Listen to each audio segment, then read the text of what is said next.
Revista número 4. Parece brincadeira, mas já estamos há um mês no ar. Agradeço a toda a equipe que faz a revista TVI e agradeço a todo o pessoal da TVI que nos proporciona oportunidades como essa. Nosso programa de hoje já começa trazendo uma entrevista, um bate-papo com a doutora e professora Danusa Crespo. Ela nos ensinou algumas coisas que, para quem não é do ramo jurídico, é importante saber. Vejamos. Revista TVI recebe hoje uma das mais brilhantes professoras e advogadas de Itaperuna, naturalmente professora de Direito, atualmente na Faculdade Redentor, cujo curso é considerado um dos melhores do país na área de advocacia, na área jurídica. Eu falo com a doutora Danusa Crespo aqui, vou deixar a doutora de lado, falar com a profissional, mesmo que eu não chame de doutora, o respeito continua como sempre. Eu admiro muito o seu trabalho e do seu esposo. Gostaria de saber qual é a sua área e a área dele, para a gente deixar bem definido. Bom, boa tarde, Nino. É um prazer estar aqui na TV Itaperuna. Nós, por coincidência, temos uma mesma área de atuação. Eu sou professora de Direito Civil na Faculdade Redentor e o meu marido é advogado empresarial e civilista também. E faixa preta. A intenção de tê-la aqui hoje conosco não é de contar a sua vida, para isso eu vou ter um programa ainda em breve, não igual ao Jô Soares, mas copiando o melhor do Jô, quem sou eu para isso. Porém, hoje a intenção é de traduzir o juridiquês. Por exemplo, alguém acaba de ser preso em flagrante pela polícia e a população já diz, é assassino, é ladrão. Não é bem assim, né, doutora? Não. A pessoa, ao cometer um determinado delito, que seria em tese um delito, ele pode ser preso em flagrante. Mas enquanto perdurar um processo, quer dizer, enquanto ele estiver sendo processado, ele será um acusado, mas jamais um condenado, nem tampouco ser chamado de criminoso. Ele só pode ter essa classificação depois que ele é condenado por uma sentença que transita em julgado. O que é transitar em julgado? É quando não cabe mais nenhum recurso naquele processo. Enquanto isso, mesmo que ele esteja preso, e mesmo que ele esteja preso, ele não pode ser chamado de crime. Não.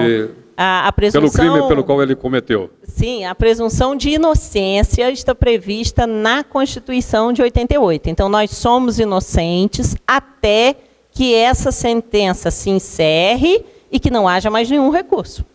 Quando abrimos um jornal e lá está escrito preso em flagrante, o acusado, o suspeito, esse é o termo... Suspeito é o termo acusado de um crime, não condenado por um crime.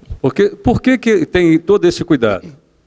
Por que existe todo esse cuidado? Exatamente pela pessoa ser inocente até que a sentença possa reconhecer que aquela conduta que ela praticou é uma conduta criminosa. Mas somente um juiz poderá reconhecer isso. Isso vale também para o estuprador.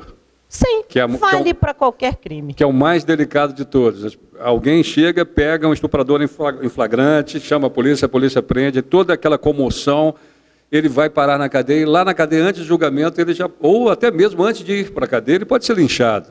E depois se descobre que ele é inocente.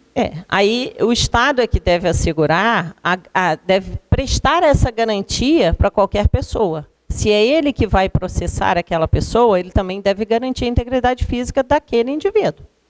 Então, na verdade, é até um contrassenso, porque a sociedade, às vezes, quer fazer essa chamada justiça com as próprias mãos. Mas nós não somos detentores do poder de julgar um indivíduo que pratica uma conduta delituosa. Esse conceito de justiça é muito perigoso. E quando... vamos entrar agora na área dos corruptores, dos corruptos.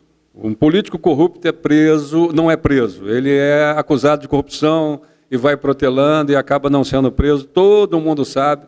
Se alguém falar para ele que ele é corrupto, quem falou que ele é corrupto pode ser processado. Pode ser processado. E ele continua solto. Pode ser processado.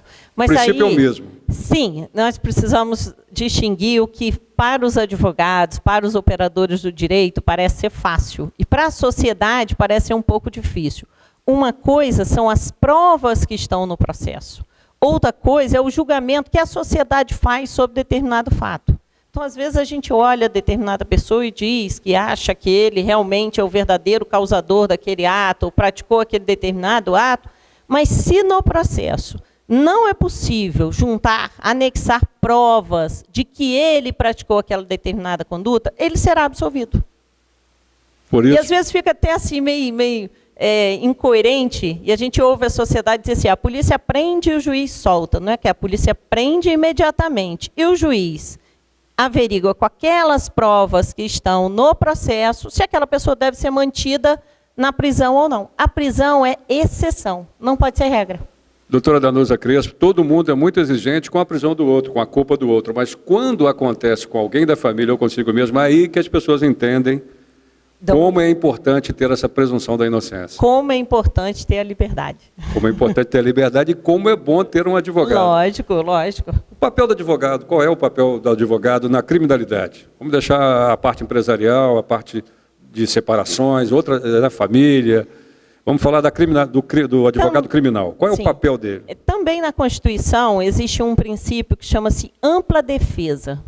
Toda e qualquer pessoa, independente da conduta que tenha praticado, tem direito a uma defesa. E essa defesa é uma defesa técnica. Essa defesa técnica deve ser realizada por um advogado. Então, o advogado é imprescindível para garantir que aquela pessoa está tendo o seu direito de defesa. Falamos agora há pouco sobre os direitos individuais, da importância do advogado, e eu aproveito para perguntar qual é o papel da imprensa, até onde vai a liberdade da imprensa e por que tem tanto profissional de imprensa cometendo equívocos em relação a termos jurídicos? Em relação a termos jurídicos, eu acredito que esse equívoco é provavelmente por falta de um assessor jurídico naquela sessão, ou naquele canal, ou naquela empresa. Até porque a gente não pode exigir de um profissional que não tem formação jurídica que ele tenha o conhecimento para não cometer equívocos, não cometer erros. É como se eu viesse a praticar algum erro que dentro do jornalismo seria um erro. Então, eles se equivocam por isso, acredito que não é nem por má índole, vamos dizer assim, mas simplesmente por desconhecer. E já que desconhece, tem que procurar conhecer. O ideal era que todo canal, que toda empresa tivesse um assessor jurídico. Para antes mesmo de uma entrevista ao ar, de uma reportagem ao ar, ele fazia as correções. Não só canais, mas até novelas, que de vez em quando a gente é um show fica de aberração, rindo, né? Nós, operadores de direito, a gente fica rindo às vezes na novela, dizendo assim, olha lá o erro. É o delegado que faz o processo, é o advogado que faz o inquérito, é uma troca muito grande. Processo e inquérito, qual a diferença de um para o outro? Inquérito é quando a pessoa ainda está sendo investigada. É um papel do delegado. A polícia deflagra a abertura de um inquérito para colher provas. Esse inquérito vai ser remetido ao Ministério Público e o Ministério Público, que é o promotor de justiça, poderá deflagrar, então, uma ação penal ou não. Ou pode requerer, inclusive, o arquivamento desse inquérito. E aí vai para o juiz, para que o juiz aprecie o recebimento dessa denúncia ou o arquivamento desse inquérito. Falamos sobre o advogado, falamos agora sobre o delegado. Juiz, qual é o papel do juiz? Ele tem que interpretar a lei do jeito que ela vem para ele é obrigado a interpretar, ou ele pode colocar o sentimento, o coração, a visão dele de homem ou de mulher, no caso, naquela decisão a ser tomada? Nino, eu costumo dizer para os meus alunos que juiz não tem coração. Ele não pode agir com o coração. Porque se ele agir com o coração, ele pode se deixar levar por uma opinião pública, ele pode deixar se levar pela opinião da própria sociedade, ele pode se apaixonar pela causa, ele pode se afastar da própria legalidade por amor. O amor é o sentimento mais cego que existe. Então, é o que pode impedir que as pessoas possam julgar com a condição que deveriam. E o que explica, então, na primeira instância um caso é definido de tal forma, na segunda instância já é uma outra forma? São visões diferentes Sim, a lei é como se fosse um prisma. Ela tem várias formas de serem interpretadas. Os alunos, quando estão num curso de Direito, chegam a reclamar com os professores, mas por que tantas doutrinas, mas por que tantas correntes? São exatamente essas doutrinas e essas correntes que vão fazer com que, às vezes, um julgamento é interpretado de uma forma, num primeiro julgamento, numa primeira instância, e quando há um recurso, ele é interpretado de forma diferente. Lembrando também que, em primeiro grau, é uma pessoa que julga, é um juiz singular.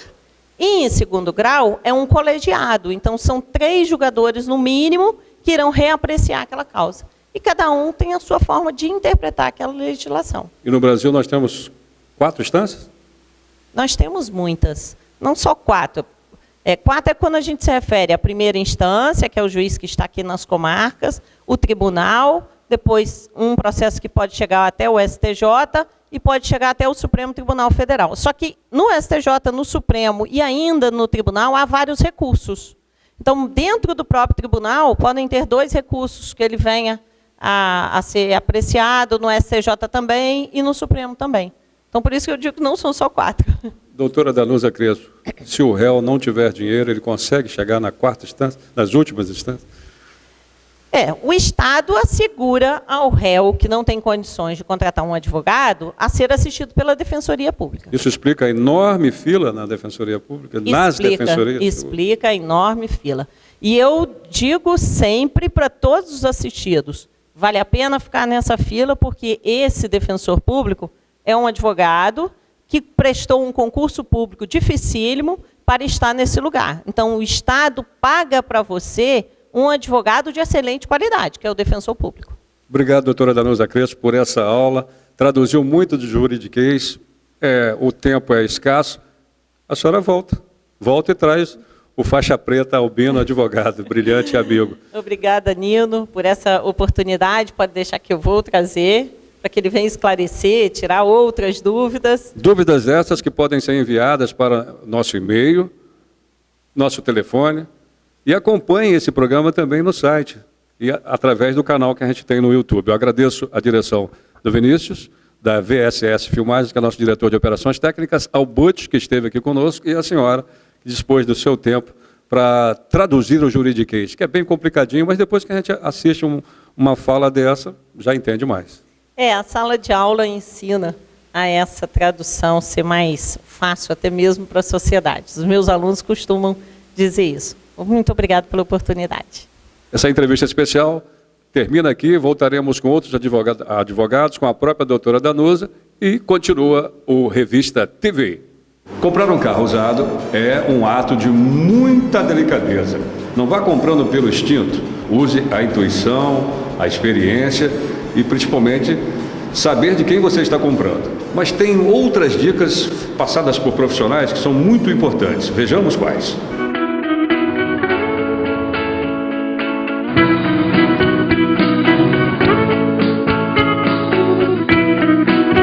É natural que você duvide da procedência ou do real estado de um automóvel usado?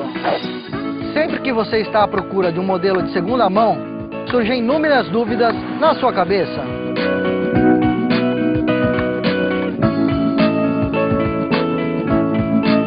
Será que o ex-dono era cuidadoso? Será que a quilometragem do odômetro é a real? Será que o motor aguentará por mais 2 anos? Será que vou ser feliz com esse carro? Hoje o Web Motors veio ao Auto Shopping Cidade pegar algumas dicas com a loja Detroit, especializada em carros usados.